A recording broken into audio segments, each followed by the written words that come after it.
It occurred in the midst of 2017, when I was in my final years. It was me and a group of 4 girls. I will not mention their names, but we can address them as Shira, Anza, Asfa, and Paria. This is when we had night classes at our school, which was compulsory. Instead of attending, we planned to skip the class. Our teachers usually conduct the session on the ground floor since it gets very dark after sunset. Still, we planned to stay on the 4th floor even though there were no light bulbs to illuminate the darkness. In the beginning, it was really enjoyable. We had snacks, played games, engaged in non-stop chats, and we had a great time. No seniors came to inspect the floor since no one had the courage to come to the floor after school because the building is eerie after school hours. But we didn't know what was coming after this. We all were sitting facing each other in the middle of the classroom. Shira and I were facing the corridor while others were facing us. The layout of the floor is a bit complicated to explain, but I'll try my best to help you all understand better.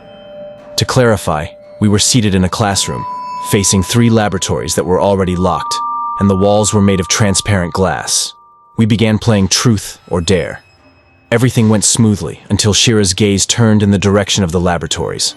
I noticed a hint of confusion on her face, and she declined to explain why she turned that way. Maybe she was concerned about her friends, fearing they might get scared. Still puzzled, I continued playing the game, and suddenly, I caught sight of a mysterious figure, short and dark, moving through the walls of the laboratories.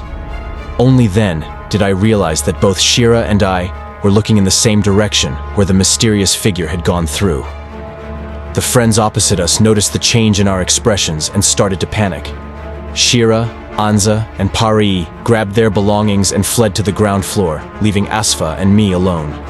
Since I had no belief in supernatural beings, I wanted to reassure my friends that it was neither a ghost nor a jinn. So, I approached the transparent walls to investigate if there was anything unusual.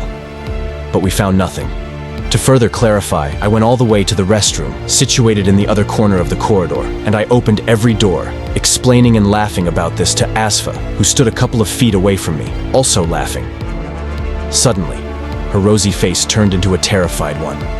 I saw fear in her eyes, and she said, "Please don't look behind. Keep walking towards me." She seized my hand, and we rushed to the ground floor.